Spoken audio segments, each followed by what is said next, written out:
Bihar election മുൻനിർത്തി രാഹുൽ ഗാന്ധി ഇപ്പോൾ തെരഞ്ഞെടുപ്പ് കമ്മീഷനെതിരെ ഉന്നയിച്ചുകൊണ്ടിരിക്കുന്ന അടിസ്ഥാനരഹിതമായ ആരോപണങ്ങൾക്ക് പിന്നിൽ രാഹുൽ ഗാന്ധി ലക്ഷ്യം വെക്കുന്നത് മൂന്നേ കാര്യങ്ങളാണ്. ഒന്ന്, തെരഞ്ഞെടുപ്പ് കമ്മീഷനെ സംശയത്തിന്റെ മുൾമുനയിൽ നിർത്തുക, അവരെ ചെളിവാരിയെറിയുക. രണ്ടാമത്, തെരഞ്ഞെടുപ്പ് പ്രക്രിയ, ജനാധിപത്യ പ്രക്രിയയിൽ ജനങ്ങൾക്കുള്ള വിശ്വാസം നഷ്ടപ്പെടുത്തുക. ഓരോ സംസ്ഥാനത്തും BJP മികച്ച രീതിയിൽ വിജയം കൊയ്യുന്നത് ഈ തെരഞ്ഞെടുപ്പ് കമ്മീഷനെ കൂട്ടുപിടിച്ചാണ്. അതായത് തെരഞ്ഞെടുപ്പ് പ്രക്രിയ അട്ടിമറിച്ചാണ്, വോട്ടേഴ്സ് ലിസ്റ്റ് അതിൽ ക്രമക്കേട് വരുത്തിയാണ്, വോട്ട് കട്ടിട്ടാണെന്ന തരത്തിലൊക്കെ കാര്യങ്ങളാണ് രാഹുൽ ഗാന്ധി പറയുന്നത്. അപ്പോൾ ഇത്തരത്തിലൂടെ ജനങ്ങൾക്കുള്ള വിശ്വാസം നഷ്ടപ്പെടുത്തുക. മൂന്നാമതാണ് ഏറ്റവും ഇമ്പോർട്ടന്റ്. ബീഹാർ ഇലക്ഷനിൽ BJP പരാജയപ്പെട്ട് കഴിഞ്ഞാൽ കേന്ദ്ര സർക്കാർ തന്നെ താഴെ വീഴും. കാരണം എന്ന് വെച്ചാൽ ഇപ്പോൾ 2014 2019 BJPക്ക് ഒറ്റയ്ക്ക് ഭരിക്കാനുള്ള ഭൂരിപക്ഷം ഉണ്ടായിരുന്നു. പക്ഷേ 2024 ആകുമ്പോൾ ആ നരേന്ദ്രമോദി സർക്കാരിന് ഒറ്റയ്ക്ക് ഭരിക്കാനുള്ള ഭൂരിപക്ഷമില്ല. നിതീഷ് കുമാറിൻ്റെയും ചന്ദ്രബാബു നായിഡുവിൻ്റെ പാർട്ടിയുടെ സഹായത്തോടു കൂടിയാണ് ഭരണത്തിൽ തുടരുന്നത്. അപ്പോൾ ഏത് സമയം ഈ രണ്ട് പാർട്ടീസും പിൻവലിച്ചു കഴിഞ്ഞാൽ അവിടുത്തെ സർക്കാർ താഴെ വീഴും. അപ്പോൾ ഇത് തന്നെയാണ് രാഹുൽ ഗാന്ധി ബീഹാറിൽ ലക്ഷ്യം വെക്കുന്നത്. അതായത് അവിടെ എങ്ങനെയെങ്കിലും ഇന്ത്യ സഖ്യം, RJD കോൺഗ്രസ് സഖ്യം അധികാരത്തിൽ വരികയാണെങ്കിൽ ഈ നിതീഷ് കുമാറിനെ NDA ചാടിക്കുക വഴി കേന്ദ്ര സർക്കാരിനുള്ള പിന്തുണ പിൻവലിപ്പിച്ചിട്ട് നരേന്ദ്രമോദിയെ താഴെ ഇറക്കാം. ഇതൊക്കെയാണ് ഈ രാഹുൽ ഗാന്ധി സ്വപ്നം കാണുന്നത്. അപ്പോൾ ഇതിൻ്റെ ഭാഗമായിട്ടാണ് വോട്ട് അധികാര യാത്ര എന്ന് പറയുന്ന വലിയൊരു യാത്ര, അതായത് ഭാരത് ജോഡോ യാത്ര മാറി ഈ ബീഹാറിലെ എല്ലാ അസംബ്ലി കോൺസ്റ്റിറ്റ്യുവൻസിയും അത് കവർ ചെയ്യും എന്നാണ് പറയുന്നത്. ഏകദേശം 1500 കിലോമീറ്ററോളം നടക്കുക, ജീപ്പിൽ പോകുക, അങ്ങനെയുള്ള കാര്യങ്ങളാണ് പറയുന്നത് ജനങ്ങളെ നേരിട്ട് കണ്ടിട്ട്. പക്ഷേ ഇതിനെതിരെ അവിടുത്തെ കോൺഗ്രസ് പാർട്ടി തന്നെ വലിയ രീതിയിലുള്ള വിമർശനം ഉയർന്നിട്ടുണ്ട്. അതായത് തെരഞ്ഞെടുപ്പ് കമ്മീഷൻ തന്നെ കഴിഞ്ഞ ദിവസം ചീഫ് ഇലക്ഷൻ കമ്മീഷൻ ഓഫീസർ തന്നെ പറഞ്ഞിട്ടുണ്ടായിരുന്നു, ഈ രാഹുൽ ഗാന്ധി ഉന്നയിക്കുന്ന ആരോപണങ്ങൾക്ക് തെളിവുണ്ടെങ്കിൽ കോടതിയിൽ കൊണ്ടുപോകാം, ഞങ്ങൾ ചലഞ്ച് ചെയ്യും. അപ്പോൾ രാഹുൽ ഗാന്ധി ഒരിക്കലും കോടതിയിൽ പോകാൻ തയ്യാറല്ല. അത് 2024 പാർലമെൻറ്റ് ഇലക്ഷൻ കഴിഞ്ഞിട്ട് ഈ ഇലക്ഷനുമായി ബന്ധപ്പെട്ട എന്തെങ്കിലും പ്രശ്നം, ആർക്കെങ്കിലും എന്തെങ്കിലും പരാതിയോ ഉണ്ടെങ്കിൽ കേസ് കൊടുക്കാനുള്ള ഇത് കഴിഞ്ഞു. അതും കഴിഞ്ഞിട്ട് മാസങ്ങളായി. എന്നിട്ടും എന്താണ് ഈ ബീഹാർ ഇലക്ഷൻ തന്നെ തിരഞ്ഞെടുക്കാൻ കാരണം എന്താണെന്ന് വെച്ച് കഴിഞ്ഞാൽ പെട്ടെന്ന് ഇപ്പോൾ എന്തൊക്കെയോ ജിയോ പൊളിറ്റിക്കലായിട്ട് ഒരുപാട് മാറ്റങ്ങൾ സംഭവിച്ചുകൊണ്ടിരിക്കുകയാണ്. അതായത് അമേരിക്കയുടെ ഭാഗത്ത് നിന്ന് ശക്തമായ പ്രഷർ ഇന്ത്യയുടെ മേലുണ്ട്. അതായത് ഈ താരിഫ് ഏർപ്പെടുത്തുക, അങ്ങനെയില്ലേ. അപ്പോൾ അവർക്ക് അമേരിക്കയുടെ ആവശ്യം എന്ന് വെച്ചാൽ അവരുടെ ചൊൽപ്പടിക്ക് നിൽക്കുന്ന ഒരു ഭരണം ഇന്ത്യയിൽ വേണം. പക്ഷേ നരേന്ദ്രമോദി തന്നെ ഒഫീഷ്യലായി പറഞ്ഞിട്ടുണ്ട്, ഒരു കാരണവശാലും അമേരിക്കക്ക് മുന്നിൽ മുട്ടുമടക്കില്ല. അവരുടെ ജനിതക മാറ്റം വരുത്തിയ കാർഷിക ഉൽപ്പന്നങ്ങളും ഡയറി പ്രോഡക്ട്സ് അങ്ങനെയൊന്നും ഇവിടെ ഇന്ത്യൻ മാർക്കറ്റിൽ വിറ്റഴിക്കാൻ ഞങ്ങൾ സമ്മതിക്കില്ല എന്ന് ആ മുഖത്ത് നോക്കി പറഞ്ഞിട്ടുണ്ട്. അപ്പോൾ അമേരിക്കയുടെ ഒരു ഭീഷണിക്കും അവിടെ വഴങ്ങുന്നില്ല. അപ്പോൾ ഈ 2024 നമുക്കറിയാം, അതായത് ഇന്ത്യയുടെ തെരഞ്ഞെടുപ്പ് അട്ടിമറിക്കാനും ഈ രാഹുൽ ഗാന്ധി, അതായത് പ്രതിപക്ഷത്തെ BJP ഭരണത്തിന് താഴെ ഇറക്കാനും വിദേശ ശക്തികൾ വൻതോതിൽ പണമൊഴുക്കിയും നല്ല രീതിയിലുള്ള സഹായം സോഷ്യൽ മീഡിയ വഴിയും അങ്ങനെയുള്ള പ്ലാറ്റ്ഫോമുകളൊക്കെ ഉപയോഗിച്ചിട്ട് കേന്ദ്ര സർക്കാരിനെ ഇന്ത്യക്ക് താറടിക്കുന്ന തരത്തിൽ പല പ്രവർത്തികൾ നമ്മൾ കണ്ടതാണ്. അതൊന്നും വിലപ്പോയില്ല. അതിനൊക്കെ അതിജീവിച്ചിട്ടാണ് നരേന്ദ്രമോദി തുടർച്ചയായി മൂന്നാം തവണയും അധികാരത്തിൽ തുടരുന്നത്. അപ്പോൾ അവരുടെ കൂടെ ആവശ്യമാണ് ഇന്ത്യയെ സാമ്പത്തികമായി തളർത്തുക. അതായത് ഇത്തരത്തിലുള്ള ആഭ്യന്തര കലാപം ഈ ഇന്ത്യക്കകത്ത് സൃഷ്ടിച്ചു കഴിഞ്ഞാൽ അത് ഇന്ത്യയുടെ ഗ്രോത്തിനെ, ഫിനാൻഷ്യൽ ഗ്രോത്തിനെ ബാധിക്കും. അങ്ങനെ എന്താ പറയേണ്ടത്, ഇന്ത്യയിൽ ഒരു അരക്ഷിതാവസ്ഥ ഉണ്ടായിക്കഴിഞ്ഞാൽ ഈ അമേരിക്ക പറയുന്നത് പോലെ അവരുടെ ചൊൽപ്പടിക്ക് നിൽക്കും എന്നൊക്കെയാണ് ഇവർ വിചാരിച്ചുകൊണ്ടിരിക്കുന്നത്. അപ്പോൾ രാഹുൽ ഗാന്ധി പറഞ്ഞു വെക്കുന്നത് എന്താണെന്നറിയോ, അതായത് 2024 പാർലമെൻറ്റിൽ നടന്ന ഇലക്ഷനിൽ, അതായത് ഈ മഹാരാഷ്ട്രയിലൊക്കെ വൻ പരാജയമായിരുന്നു. വൻ പരാജയം എന്ന് വെച്ചാൽ അവർ മുമ്പ് കിട്ടിയതിൻ്റെക്കാട്ടി പകുതിയിൽ താഴെ സീറ്റ് മാത്രമേ മഹാരാഷ്ട്രയിൽ എന്താ പറയുക പാർലമെൻറ്റ് ഇലക്ഷൻ്റെ സമയത്ത് കിട്ടിയിരുന്നുള്ളൂ. പക്ഷേ അത് കഴിഞ്ഞിട്ട് മാസങ്ങൾ കഴിഞ്ഞ് അവിടുന്ന് അസംബ്ലി ഇലക്ഷന് BJP അവരുടെ ചരിത്രത്തിലില്ലാത്ത ഏറ്റവും വലിയ വിജയമാണ് കൊയ്തത്. അപ്പോൾ രാഹുൽ ഗാന്ധി പറയാൻ ഉദ്ദേശിക്കുന്നത്, അതായത് എന്തുകൊണ്ടാണ് രാഹുൽ ഗാന്ധി ഈ ബീഹാർ ഇലക്ഷൻ തിരഞ്ഞെടുത്തതെന്ന് പറയാൻ കാരണം എന്ന് വെച്ച് കഴിഞ്ഞാൽ, ഇപ്പോൾ പറഞ്ഞില്ലേ 2024 പാർലമെൻറ്റ് ഇലക്ഷനിൽ മഹാരാഷ്ട്ര വൻ തോൽവിയായിരുന്നു BJP. മാസങ്ങൾ കഴിഞ്ഞ് അവിടെ നടന്ന അസംബ്ലി ഇലക്ഷനിൽ വൻ വിജയം നേടി. അപ്പോൾ ഇവിടെ ഇൻ കേസ് BJP പരാജയപ്പെട്ടു എന്ന് വിചാരിച്ചു ഈ ബീഹാറിൽ. അപ്പോൾ രാഹുൽ ഗാന്ധി പറയും 2024 നടന്ന പാർലമെൻറ്റ് ഇലക്ഷനിൽ BJP എന്താ പറയുക അവിടെ വൻ വിജയം നേടി. പക്ഷേ നമ്മളിവിടെ വോട്ടർ പട്ടികയിലെ ക്രമക്കേടും BJP നടത്തിയ പല ഉഡായിപ്പ് പരിപാടികളും തുറന്നു കാട്ടി ബീഹാറിൽ.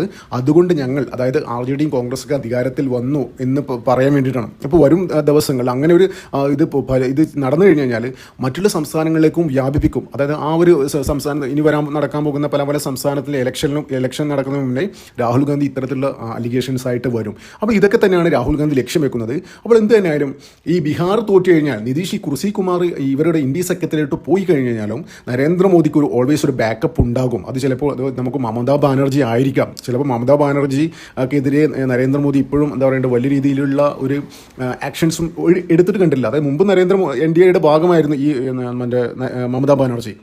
അപ്പോൾ എന്ത് തന്നെയാലും ഈ കുർസി കുമാർ ഇങ്ങോട്ട് ചാടിക്കഴിഞ്ഞാലും രാഹുൽ ഗാന്ധി ഉദ്ദേശിക്കുന്ന കാര്യം ഇവിടെ എന്തായാലും നടക്കാൻ പോകുന്നില്ല. അത് ഇവിടെ ഭരിക്കുന്ന നരേന്ദ്രമോദിയാണ്. നരേന്ദ്രമോദി കഴിഞ്ഞ ഗുജറാത്തിൽ മുഖ്യമന്ത്രിയായിരിക്കുന്ന കാലത്തും ഇങ്ങനെ പല കളികൾ കൊണ്ടും കൊടുത്തും എല്ലാവരും വളർത്തേണ്ടവനെ വളർത്തിയിട്ടും ഒതുക്കേണ്ടവനെ ഒതുക്കി തന്നെയാണ് ഈ എന്താ പറയുക ഈ ദേശീയ രാഷ്ട്രീയത്തിൽ ഇപ്പം തുടർച്ചയായി മൂന്നാം തവണയും പ്രധാനമന്ത്രി കസേരയിലിരിക്കുന്നത്. അപ്പോൾ കളി എങ്ങനെ അറിയാം, അത് ഇവർക്ക് അറിയാം എങ്ങനെ കളിക്കേണ്ടത്. ഇവരാരും കളി പഠിപ്പിക്കേണ്ട ആവശ്യമില്ല.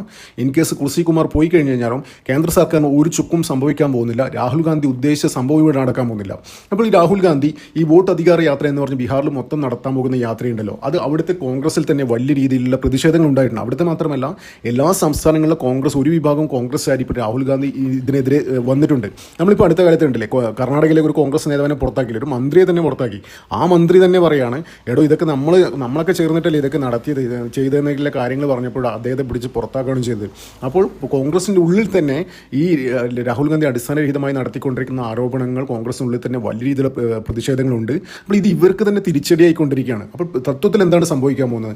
കേന്ദ്ര സർക്കാരിന് ഇനി കാര്യങ്ങൾ എളുപ്പമായി. അതായത് ഇനി എല്ലാ സംസ്ഥാനത്തും ഇപ്പം ബീഹാറിൽ നടന്നു. ബീഹാറിൽ എന്താ പറയുക, തെരഞ്ഞെടുപ്പ് കമ്മീഷൻ വോട്ടർ പട്ടികയൊക്കെ പുനഃപരിശോധിച്ചും ഒരുപാട് പേരെ പുറത്താക്കിയിട്ടുണ്ടായിരുന്നു. ഏകദേശം 65 ലക്ഷത്തോളം ആൾക്കാരാണ് പുറത്തായത്. ഒന്ന് ആലോചിച്ച് നോക്കി. അപ്പോൾ ഇപ്പോൾ ബംഗാളിലൊക്കെ വരാൻ പോകും. ബംഗാൾ അടുത്ത വർഷം ഇലക്ഷൻ നടക്കാൻ പോവാണ്. അപ്പോൾ ബംഗാളിൽ ഇത് വന്നു കഴിഞ്ഞാൽ അവസ്ഥ ഒന്ന് ആലോചിച്ച് നോക്കി. അത്രയും ഇവർ ഈ ബംഗ്ലാദേശിൽ നിന്നും അവിടെ നിന്ന് റോഹിംഗ്യൻസ് അങ്ങനെയുള്ള ആൾക്കാർക്ക് SSLC book, Aadhaar card, ration card ഇതടക്കം കൊടുത്തിട്ടാണ് ഇവർക്ക് വോട്ടേഴ്സ് ലിസ്റ്റൊക്കെ കേട്ടിയിരിക്കുന്നത്. അപ്പോൾ അങ്ങനെ നോക്കുകയാണെങ്കിൽ എല്ലാവരും ബംഗാളിൽ നിന്നും, ഇവിടെ ബീഹാറിൽ 65 ലക്ഷം ആണെങ്കിൽ ബംഗാളിലെ അവസ്ഥ എന്തായിരിക്കും? അപ്പോൾ അത് ഊഹിക്കുന്നതിലപ്പുറമായിരിക്കും. അപ്പോൾ കേന്ദ്ര സർക്കാരിനും തെരഞ്ഞെടുപ്പ് കമ്മീഷനും എന്താ പറയുക, ഇനി ഒന്നും നോക്കേണ്ട ആവശ്യമില്ല. ഇത്തരത്തിലെ സംശയത്തിൽ ഈ ബോർഡർ ഈ സംസ്ഥാനം ഉണ്ടല്ലോ, പ്രത്യേകിച്ച് ഇങ്ങനെ നുഴഞ്ഞേറ്റക്കാർ കൂടുതലായിട്ട് വരുന്നത്. അപ്പോൾ ഇത്തരം സംസ്ഥാനങ്ങളിലൊക്കെ ഈ വോട്ടർ പട്ടിക ശുദ്ധീകരണം നടത്താനുള്ള വലിയൊരു അവസരം തുറന്നു കിട്ടിയിരിക്കുകയാണ്. അപ്പോൾ ഈ തെരഞ്ഞെടുപ്പ് കഴിഞ്ഞ ദിവസം തന്നെ chief election commission officer Rahul ഗാന്ധിയോട് ചോദിച്ചു, തൻ്റെ പക്കൽ തെളിവുണ്ടെങ്കിൽ താൻ കോടതിയിൽ പോയി ഒരു കേസ് കൊടുക്കും. അപ്പോൾ തെരഞ്ഞെടുപ്പ് കമ്മീഷൻ തന്നെ പറഞ്ഞിട്ടുണ്ടായിരുന്നു, അത് രാഹുൽ ഗാന്ധി ഇപ്പോൾ കാണിക്കുന്ന കോലാഹലം എന്തിനാണ്?